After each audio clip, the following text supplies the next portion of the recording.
오늘 말씀은 너에게 평강이 있을지어다 라는 주제로 우리 함께 하나님의 말씀 나누겠습니다.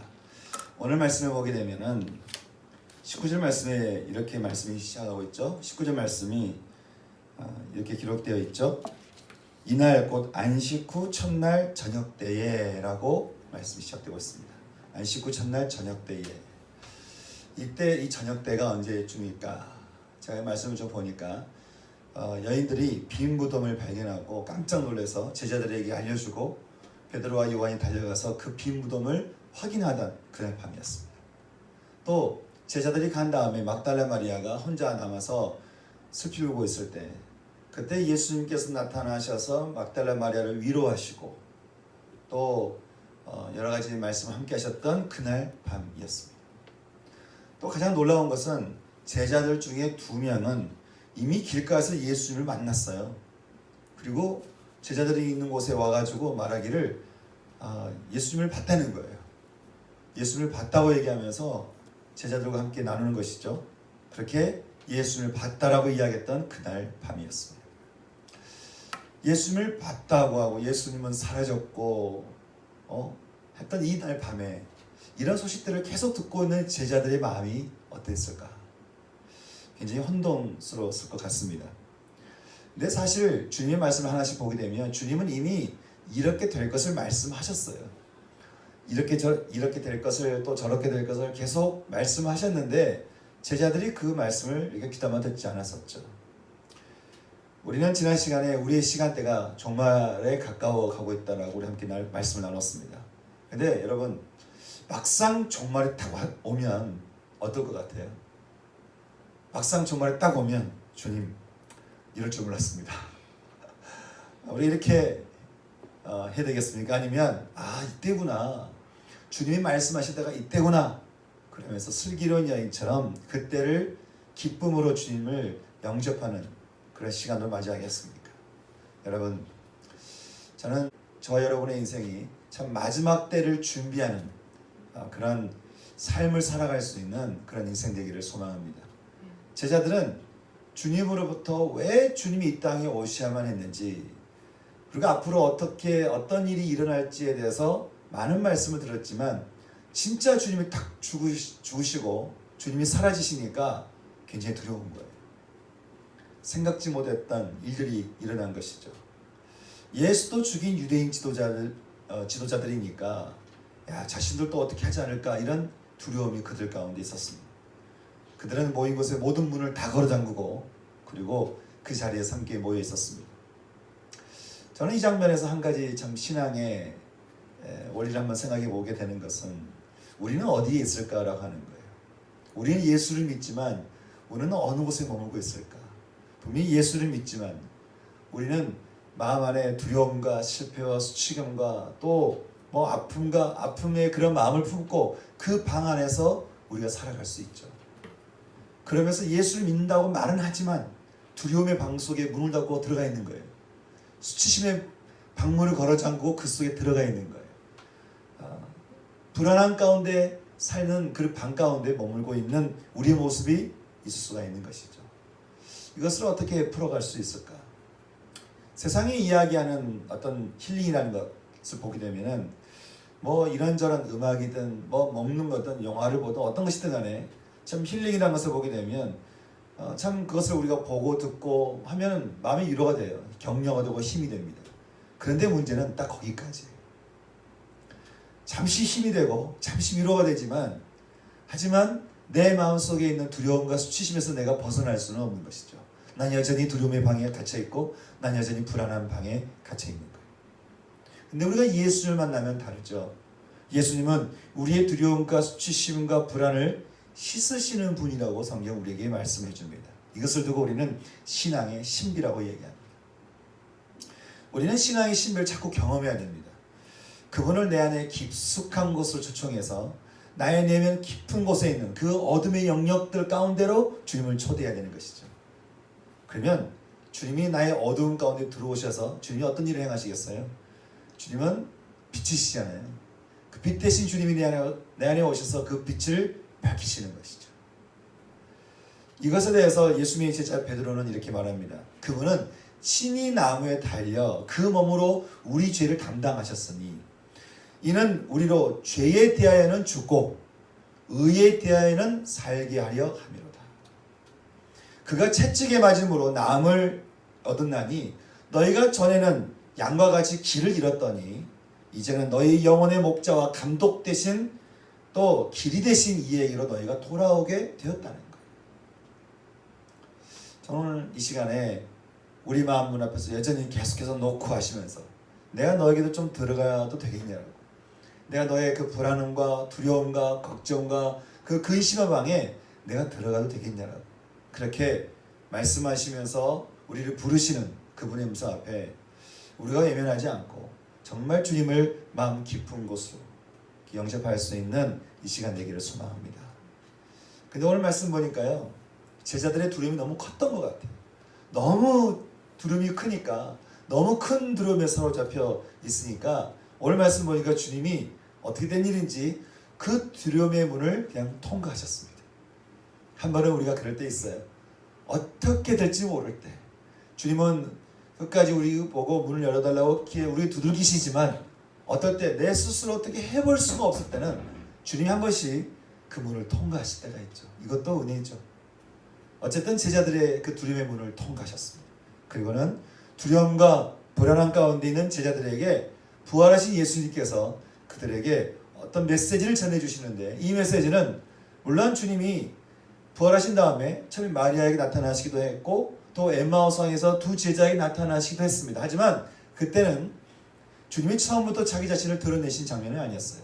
하지만 이 장면에서는 주님이 직접 자신을 드러내시면서, 부활하신 자신을 드러내시면서 이제는 말씀하셨던 첫 번째 메시지가 되었습니다. 이 첫 번째 메시지, 부활하신 주님께서 우리에게 들려주신 메시지, 그 첫 번째 메시지가 뭐겠습니까? 바로 너희에게 평강이 있을지어다. 너희에게 평강이 있을지어다. 주님의 이 말씀을 현대인의 성경을 보니까 너무 평범하게 번역이 되어 있어요. 보니까 그냥 잘 있었니? 이렇게 번역이 되는 거예요. 이건 너무 단순한 인사말인 것 같아요.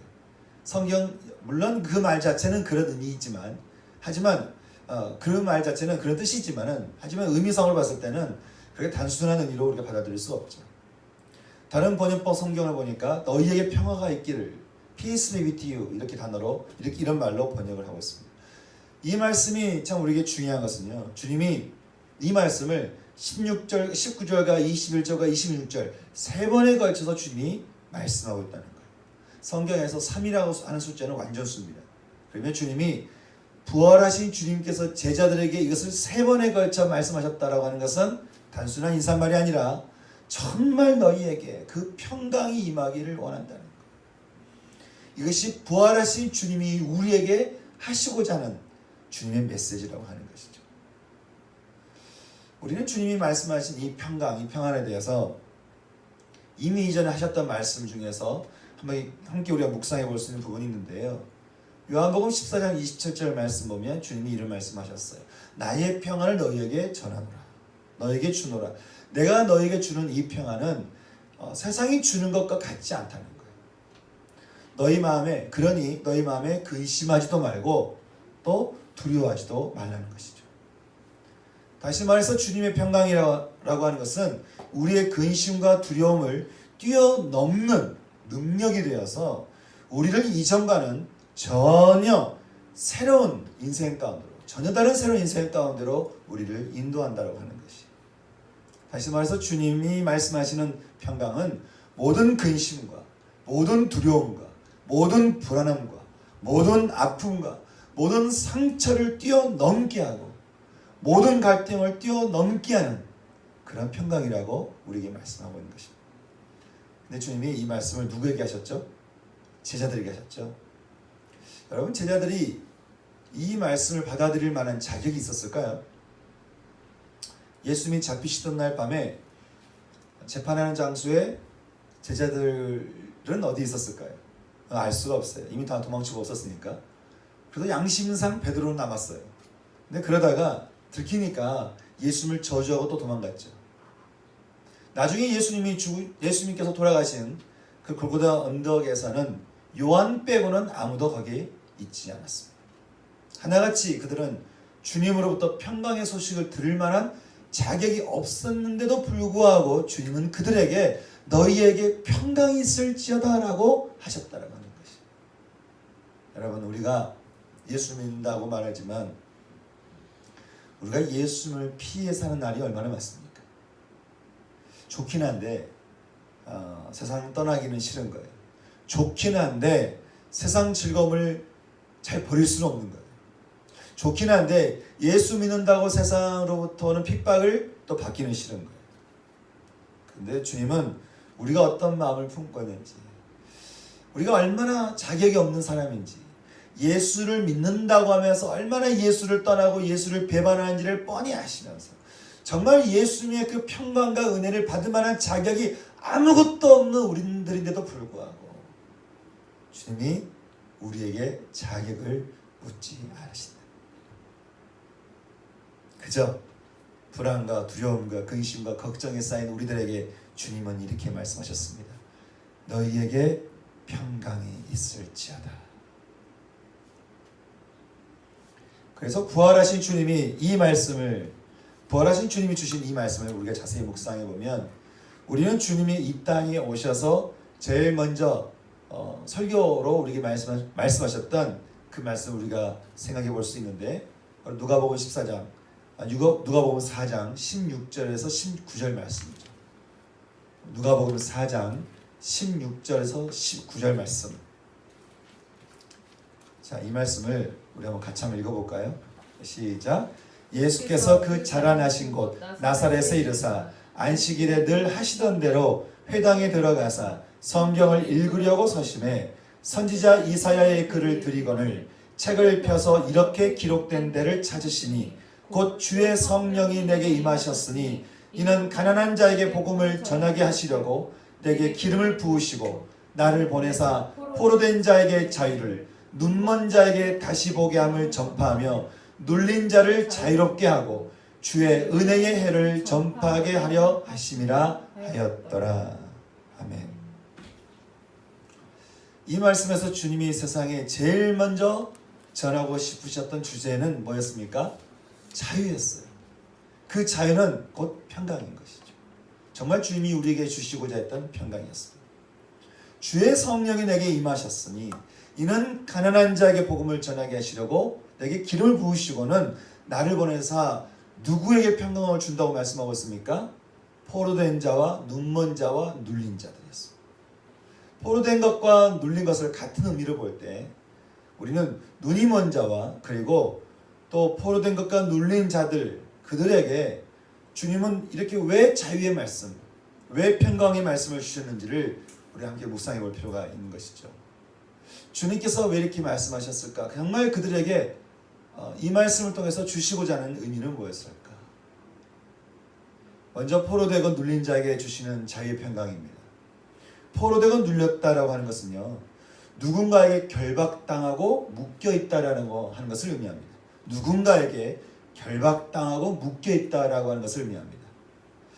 누가 우리를 결박하고 우리를 묶고 있다라고 말할 수 있을까요?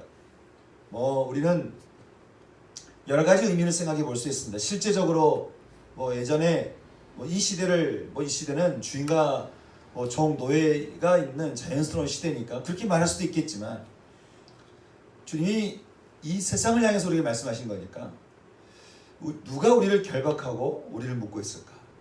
주님은 요한복음 8장에서요 이 자에 대해서 말하기를 그는 처음부터 살인한 자요, 진리 곧 기준이 없으므로 상황에 따라 환경에 따라 사람을 자기 것으로 만들려고 끝없이 거짓말을 하며 속이며, 그래서 거짓의 아비라고 불려지는 마귀라고 우리에게 말씀을 해주고 있습니다. 다시 말해서 마귀는 처음부터 우리에게 선과 악을 구별하면 세상에서 큰 지혜자가 될 수 있다라고 하는 그 말로 우리를 결박하고 우리를 묶는 것이죠.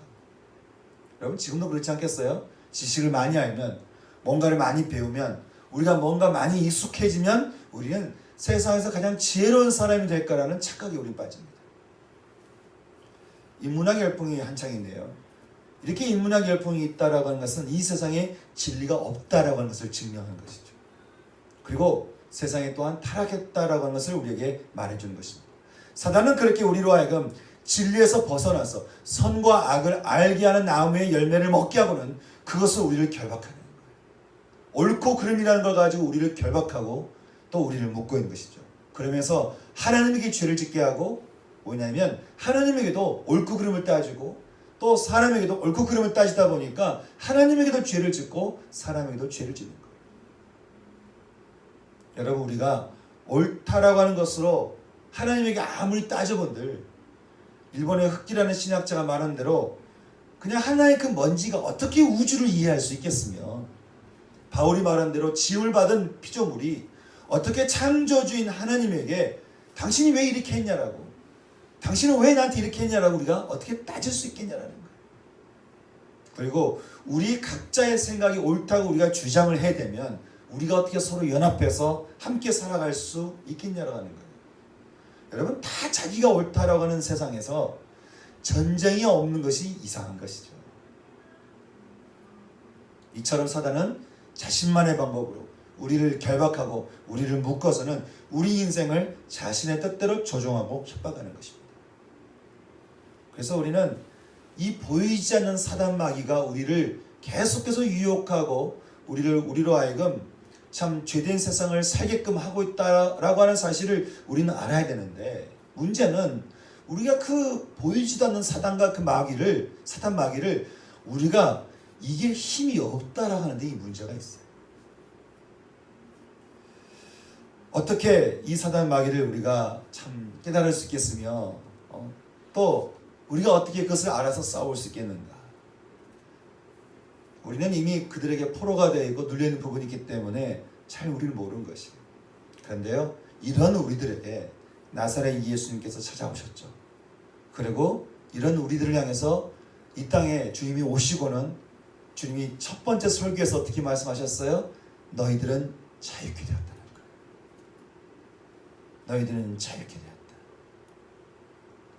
그리고 십자가에서 모든 죽음을 이기신 주님이 부활하시고는 그 자유를 우리에게 주시는데, 이제는 그 자유를 완성하시고는 우리에게 어떻게 말씀하셨습니까? 너희들에게 평강이 임할지어다.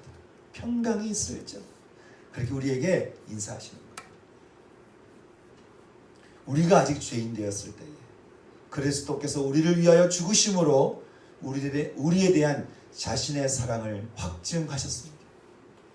우리가 원수 되었을 때에 그의 아들의 죽으심으로 말미암아 하나님과 화목하게 되었은즉, 화목하게 된 자로서는 더욱 그의 살아나심으로 말미암아서 구원을 받을 것이니라. 비록 사단이 우리를 끊임없는 정죄함으로 우리를 넘어뜨리고 좌절케 하고 모든 것을 포기하게끔 만들어간다 할지라도, 우리가 꼭 기억해야 되는 것은 그리스도 예수 안에 있는 생명의 성령의 법이라고 하는 것은 마귀가 결박하고 묶어놓은 죄와 사망의 법에서 우리를 해방시켜버린다고 하는 것입니다. 그래서 주님 우리에게 말씀하시는 거예요. 너희에게 평강이 있을지어다. 너희의 모든 결박과 묶임에서 자유할지어다. 너희 영혼아 평강이 있을지어다. 저는 오늘 주님을 찾는 여러분 가운데 주께서 우리 내면에 묶여있는 모든 두려움과 모든 불안과 모든 근심과 모든 걱정을 풀어내시고 우리를 자유롭게 하실 줄 믿습니다. 그럼 두 번째, 눈이 먼 자에게 다시 보게 하는 그러한 평강은 어떤 말씀입니까? 눈이 먼 자에게 다시 보게 하는 자유를 또 주님이 선포하셨는데요. 도대체 눈이 먼 자에게 뭘 보게 하신다고 하는 걸까? 정말 우리 눈이 먼 것을 얘기하는 걸까? 아니면 뭔가를 볼 수가 없는 것을 보게끔 한다라고 하는 것일까? 후자인 것이죠. 그동안 보지 못했던 것이 있어요. 하지만 주님께서 우리에게 눈을 뜨게 해서 그동안 볼 수 없었던 것을 보게 한다는 거예요. 뭘 보게 하실까? 그것은 잃어버린 바로 하나님의 나라를 얘기하는 것입니다. 그 나라를 우리들로 하여금 다시 보게 하시겠다고 하는 것이. 제가 예전에 사라피나라고 하는 남아공을 배경으로 하는 영화를 본 적이 있습니다. 백인에 의해서 극심한 인권유린과 탄압을 당했던 그런 남아공에서 유일한 흑인 지도자이고 또 희망이었던 넬슨 만델라라고 하는 이 사람을 좀 기다리는 고대하는 그런 배경을 두고 있는 영화인데요. 당시에 넬슨 만델라는 종신형을 선고받고 27년째 감옥에서 참 억울하게 옥살이를 하고 있었을 때였습니다. 그 영화에서 차별을 당했던 소녀 사라피나가 선생님과 함께 부르는 노래가 있어요. 그가 온다면 세상이 달라질 거라는 거예요. 넬슨 만델라가 온다면 세상이 달라질 거라고 막 노래를 부르는 거예요. 흑인들 노래하잖아요. 막 흥겹게. 넬슨 만델라가 오면 우리는 회복될 거라고 막 노래를 부르는 것이죠. 근데 제가 그 노래를 이렇게 영화를 통해서 보는데 마치 광주에서 자랐던 저로서는 당시 사람들이 김대중이라는 사람만 대통령이 되면 우리를 향한 차별이 없어질 거라고 그렇게 사람들이 늘 이야기했던 그 외침과 왠지 좀 같아 보이는 거예요. 얼마 전에 촛불 집회에서 사람들이 그토록 자리에 나가서 촛불을 켰던 이유가 뭐였겠습니까? 뭔가 정말 우리를 자유롭게 해줄 어떤 나라에 대한 그런 어떤 기대감, 갈망 때문이 아니었겠어요? 근데 여러분, 제가 이렇게 세월이 지나서 시간이 지나서 생각해 보는 것은 김대중이라는 분이 대통령이 됐다고 해서 그렇게 나라가 많이 바뀐 것 같지는 않아요. 물론 바뀐 부분도 있겠지만 우리가 처음에 꿈꿨던 뭔가 바랬던 뭔가 그런 건 아닌 거예요. 또 넬슨 만델라 이후에 남아공이라는 나라가 완전한 나라로 될 것 같았지만 넬슨 만델라 대통령 이후에 넬슨 만델라 키즈라고 불리는 제이콥 주마 대통령이라는 분은 8번의 탄핵 위기를 넘기고요. 9번째 탄핵 위기 가운데 있으면서 법정이 풀려가는 거예요. 이 세상의 나라는요, 이제까지도 그랬지만 앞으로도 조금씩 개혁은 해나가겠지만 완전한 변화를 일으키지는 못한다고 하는 것이에요. 그런데 성경은 우리에게 우리가 눈에 보이는 이 세상 말고 또 다른 나라가 있다라고 우리에게 말씀해 주고 있습니다. 또 다른 나라가 존재하고 있다.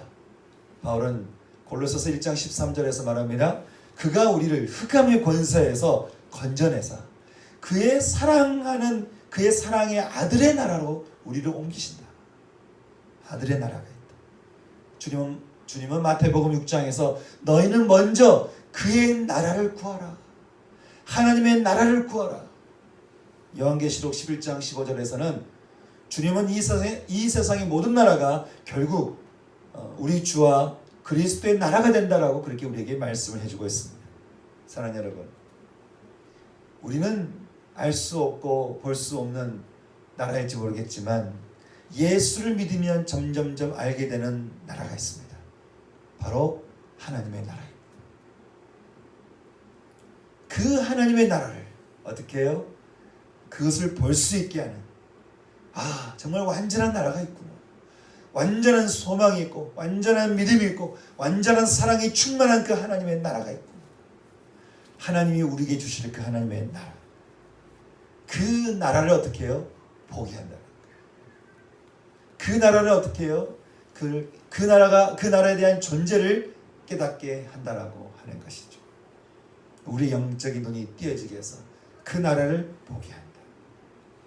저는 여러분 모두가 이 영적인 눈이 띄어져서 그 나라가 우리 가운데 임하시오며 뜻이 하늘에서 이루어진 것 같이 이곳 땅에서도 이루어지는 그런 은혜를 우리 모두 체험할 수 있는 은총이 있기를 주님의 이름으로 축원합니다. 유괴 세상에서 눈을 들어서 하나님의 나라를 바라보시기 바랍니다. 그러면 그 나라가 여러분을 초대하시고 그 나라 안에서 저와 여러분의 모두의 영혼이 주님의 그 평강에 의해서 우리는 평온하게 될 것입니다. 마지막 세 번째 주님이 선포하시는 평강은 온 세상을 향한 메시지이기도 했습니다. 바로 은혜의 해를 전파한다라고 하는 말씀입니다. 이 말씀을 구약으로 표현해 보자면요, 희년에 대한 선포인 거예요. 희년이 뭐죠? 7번째 안식년에 이어서 바로 다음 찾아오는, 바로 다음 50년째 되는 해를 말하는데, 이날이 되면 속죄일에 뿔나발을 부 이렇게 불면서 시작이 됩니다. 희년에 대한 선포는 레위기 25장에 나오는데요, 25장 10절과 11절 말씀을 보게 되면 이런 말씀이 기록되어 있습니다. 10절에 너희는 50년째 해를 거룩하게 하여 그 땅에 있는 모든 주민을 위하여 자유를 공포하라. 이 해는 너희에게 희년이니.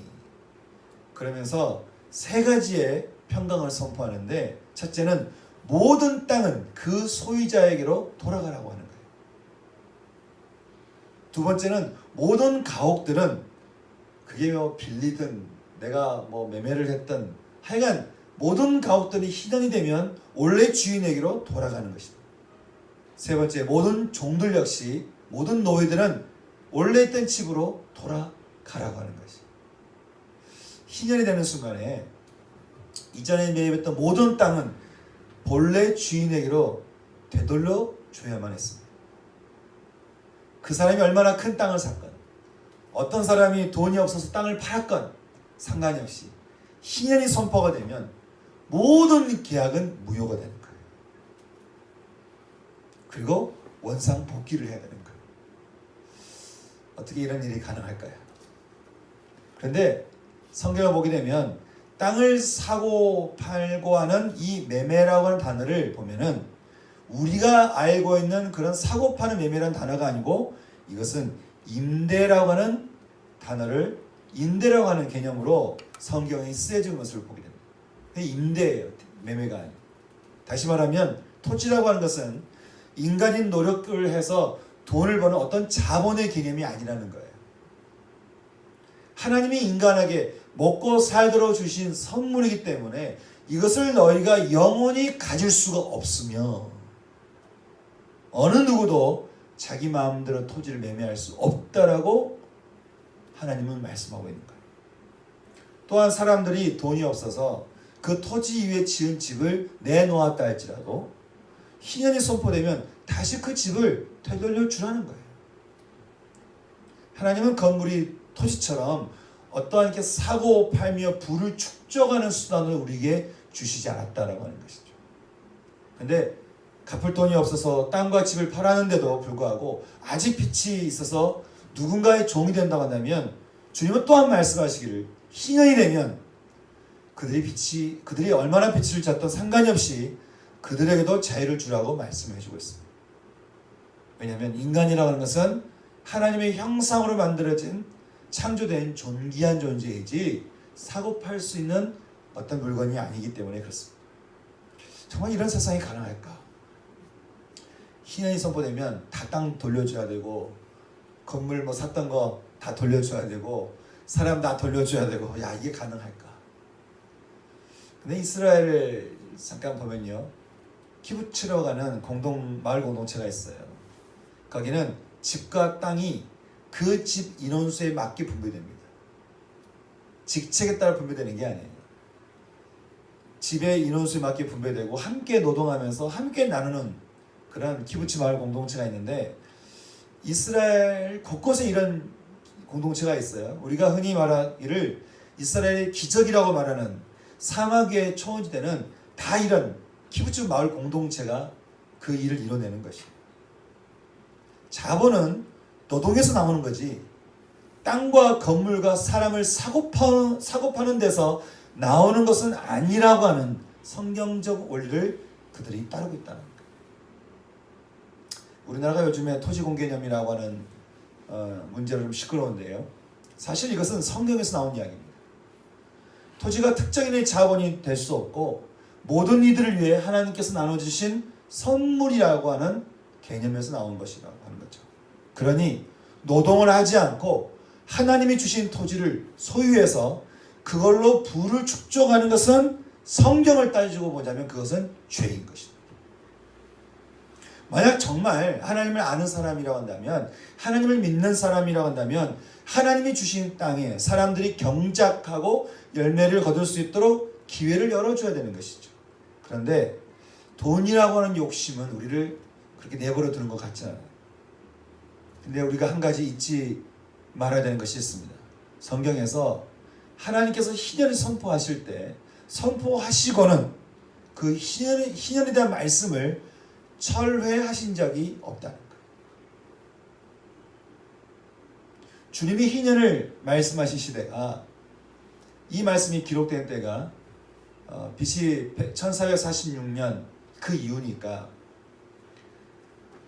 40년이 지났다 할지라도 어쨌든 1400년대였는데, 그로부터 850년 정도가 지난 이후에 주님은 여전히 희년에 대한 이야기를 하고 있는 것을 우리가 성경을 통해서 보게 됩니다.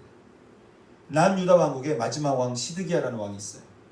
이 시드기야 왕 때에 바벨론 군대에 의해서 나라가 포위가 됐어요. 예루살렘이 포위가 됐어요. 시드기야가 어떻게 하면 이것을 벗어날 수 있을까 생각해 보니까 지혜의 왕 히스기야가 떠올려지는 거예요. 그래서 한 가지 중요한 선포를 하게 되는데요. 그가 이렇게 선포하는 것은 안식년을 선포하면서 부채를 다 탕감시키고 노예를 해방시키는 거였어요. 이 전쟁 중이에요. 바벨론 지금 예루살렘 성을 포위하고 있는 때였습니다. 그런데 이때 왕이 안식년을 선포하고 부채를 탕감하고 노예를 해방시키는 거예요. 뭡니까? 희년 선포입니다. 희년을 선포했더니 놀랍게도 바벨론 군대는 물러났습니다. 근데 나중에 신하들에서 그렇게 간 것은 사실 그것 때문이 아니고 뭐 이것 때문이고 저것 때문이고 하는 이야기를 듣고 시드기야가 다시 그것을 또 철회해버려요. 다시 또 취소해버립니다. 근데 또 어찌된 영문인지 물려갔던 바벨론 군대들이 다시 또 몰려왔습니다. 그리고 예루살렘 성을 포위하더니 예루살렘을 망하게 버린 것이죠. 주님은 여전히 온 세상에 희년이 완성되기를 원하십니다. 그 은혜의 해 희년을 이 땅에, 이 세상에 선포하시면서 내가 이것을 이루겠다라고 하시는 것이죠. 그리고는 이 희년에 대한 선포를 우리에게 하시면서 우리 모든 이들이 자유의 그 평강이 우리 가운데 임하기를 원한다라고 주님께서 말씀하시는 것을 우리가 보게 되는 것입니다.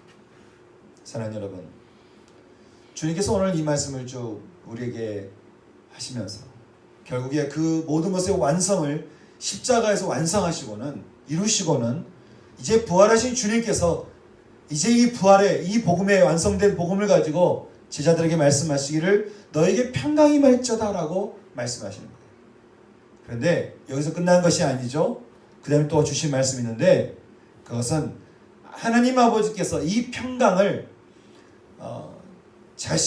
이 평강을 위해서 자신을 보내신 것 같이 나도 너희를 세상에 보내겠다라고 말씀하시는 거예요.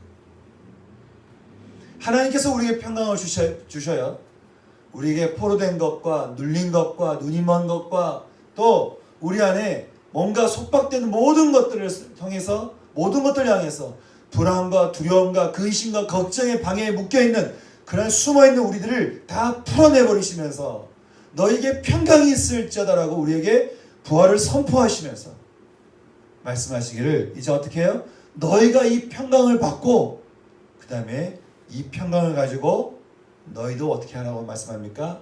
세상에 나가라는 거예요. 이 평강을 나눠주라는 거예요. 이 평강을 전하라고 하는 것입니다. 사랑하는 여러분, 주님이 우리에게 말씀하십니다. 평강이 말자다. 근심하고 두려움 가운데 불안의 방에 갇혀있는 자들에게 그리고 마귀에게 결박당하고 묶여서 죄를 따라 살아가는 자들에게 하나님의 나라를 알지 못하고 보지 못하는 자들에게 희년이 있다는 사실을 알지 못한 채 욕심을 채우며 살아가는 이 세상을 향해서 오늘 부활의 주님이 이렇게 말씀하십니다. 너희 모두에게 평강이 있을지어다. 평안을 너에게 주노라. 세상이 줄 수 없는, 세상이 알 수도 없는 평안과 평강을 내가 너희에게 주노라.